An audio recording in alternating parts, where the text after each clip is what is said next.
Time का मुझे पता नहीं है कि कितनी देर लगेगी, लेकिन 16 सवाल होंगे तभी छुट्टी होगी। ठीक है, सवाल नंबर 2, और जो सिर्फ छुट्टी के लिए बैठा है तो वो निकल जाए, वो आराम से उठे, वो निकल जाए, मैं उसे कुछ कहने नहीं वाला। नेचर ऑफ रूट्स बताना है, क्वाड्रेटिक इक्वेशन है हमारे पास में, और क्वाड्रेटिक इक्वेशन कुछ इस तरीके से है, 2x स्क्वायर, कहां पे गया, -4x + 3। और घबराए ना कोई कि मुझे लिखा नहीं जा रहा, ये जो वहां पे तुम्हें पेज मिलेगा तो उस पर क्वेश्चन भी हैं। ठीक है, पूरी मेहनत की गई है। ये क्वाड्रेटिक इक्वेशन है, हमें बताना है nature of.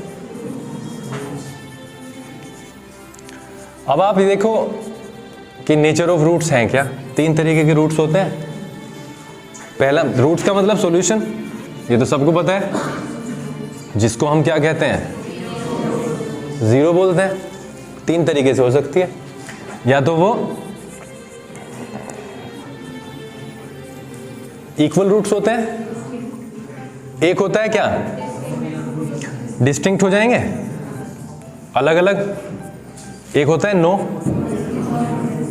No real root, यही तो होते हैं। अब ये तो बिल्कुल ही सिंपल है, जब ये होगा क्या,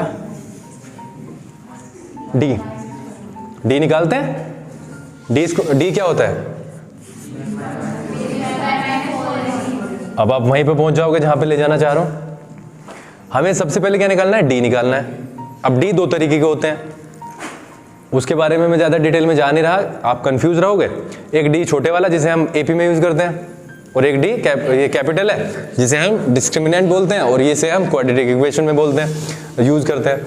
अगर b² - 4ac निकालते हैं तो इसके 3 वैल्यू आ सकते हैं पॉसिबल। कितनी वैल्यू है, एक तो प्लस में, एक नेगेटिव और एक 0, 3 वैल्यू निकल सकते हैं। सनी इधर कैमरा की तरफ क्या देख रहे हो, कैमरा में तो चल ही रहा है। कैमरा में सिर्फ इसलिए रिकॉर्ड कर रहा हूं ताकि किसी को जरूरत पड़े तो यूट्यूब पे जाके एक्सेस कर लेना, इसके अलावा कुछ नहीं है। ठीक है जी।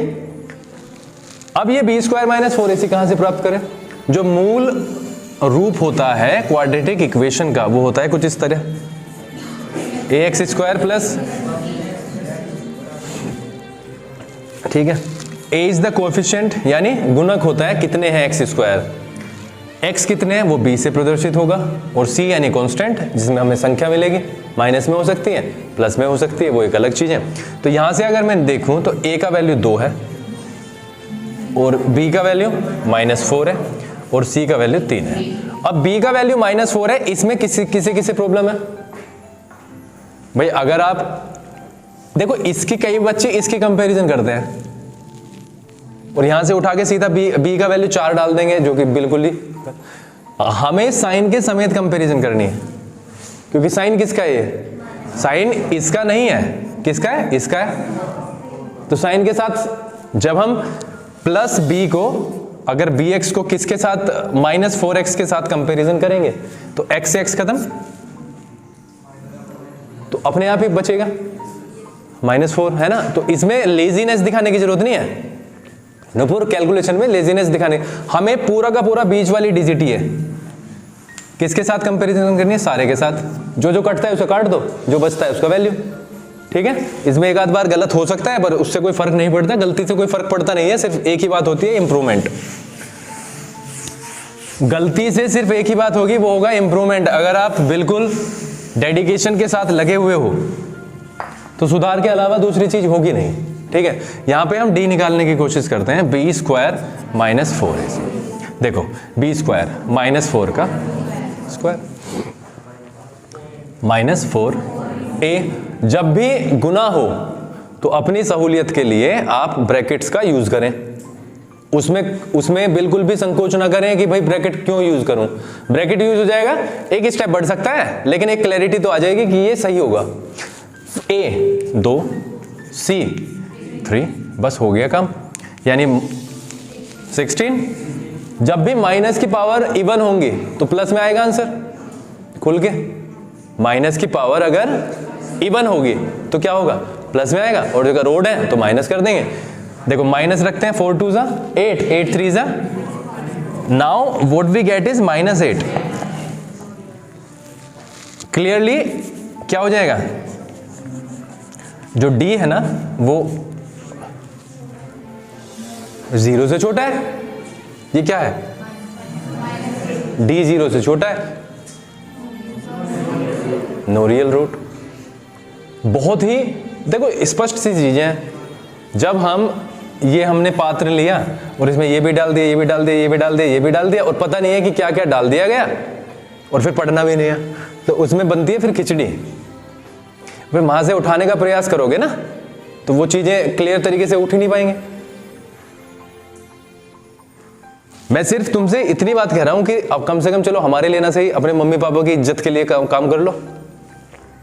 सबसे पहला सेंटेंस जो मार्केट में बोला जाएगा पॉजिटिव वे में या नेगेटिव वे में, वो या तो हमारा नाम लेके, अब हमारे का मतलब जेनेटिक ही नहीं है, स्कूल का नाम लेके, फिर उसके बाद में तुम्हारे पापा। तुम्हें कौन जानता है बताओ? तो क्या बोल, उसका लड़का 95 लेके आया और उसी का लड़का फेल हो गया। डिसाइड तो तुम्हें करना है, इसमें कोई प्रॉब्लम है?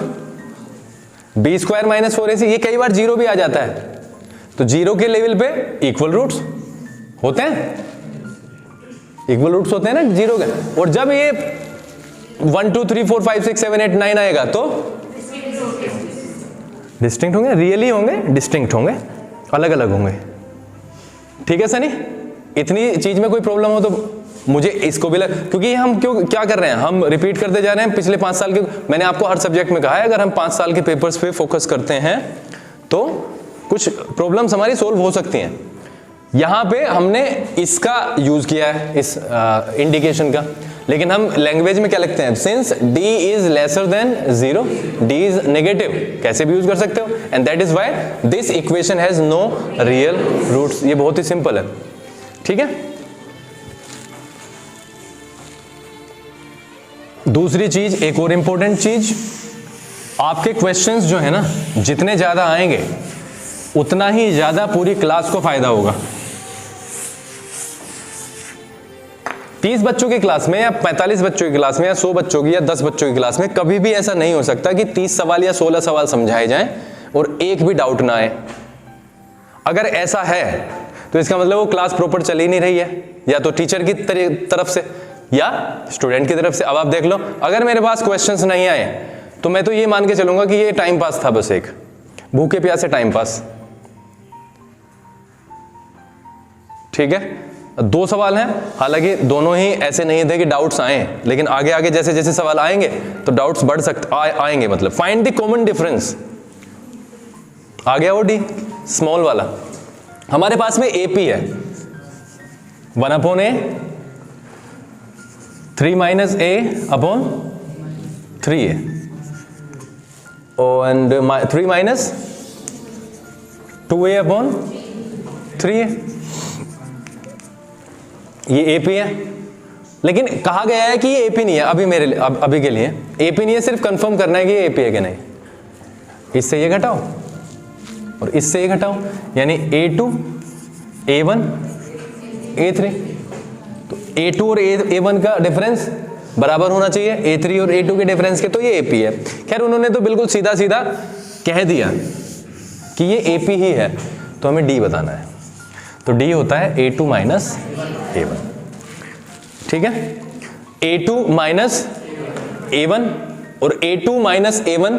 अब यहां पे चीजें शुरू होती हैं जब हम AP में बात करते हैं, और ये माइनस का जो है, अब यहां पे ब्रैकेट का कितना महत्व होता है अब पता चलेगा जब ये A1 माइनस में होगा। सपोज A1 इज नेगेटिव, तो कई बच्चे क्या करते हैं, ये ऑलरेडी नेगेटिव है और ये नेगेटिव था, तो नेगेटिव नेगेटिव क्या होंगे, प्लस हो जाएंगे। वो करते नहीं है, उनका D जो है ना वो उल्टा आता है, फिर उल्टा आएगा तो वो AP बिगड़ जाएगी पूरी की पूरी। तो यहां पे हम बिल्कुल आराम से A2 है हमारे पास में 3 - a upon 3 है। ठीक है, और यहाँ पे माइनस ही यूज करना है। लेट्स सपोज ये माइनस 1/a होता, एक सेकंड के लिए बस, तो हम क्या करते हैं, लिखने का तरीका 1/, इसमें सिर्फ आपकी एक लाइन बढ़ती है, इससे कोई फर्क पड़ता नहीं है, तुम्हारे सेहत पे नहीं पड़ता, ना तुम्हारा टाइम वेस्ट होता। सिर्फ इससे एक चीज तो स्पष्ट हो जाएगी कि हमारी चीजें क्लियर है। तो यहाँ पे खैर हम उसी चीज पे बात करते हैं, ये प्लस है तो ज्यादा टेंशन लेने की बात ही नहीं है। अब हम क्या करते हैं भाई, सामने से एलसीएम, सीधा एलसीएम आएगा 3a, 3a एलसीएम आ जाएगा। एलसीएम वो होता है जो दोनों संख्याओं से कट जाए, ठीक है। 3a से 3a खत्म, कट के आता है 1 इंटू, ये तो आ जाएगा ऐसे ही। अब ये माइनस है, a से ये गया तो 3 आया, 3 गुना 1 3, अब 3 से 3 खत्म हो गया, ये प्लस है ये माइनस है, तो हमारे पास आया माइनस a/3a, a से a खत्म, ऊपर आया 1 और ये 3। This is the common difference. समय बचता है तो इससे इसे और घटा के देख लेना, सेम ही आएगा, ठीक है। 3 सवाल, प्रॉब्लम बताओ। नहीं है, नैना, दीपिका, यहां पे अभिनव, मनीष, राहुल, कर लोगे?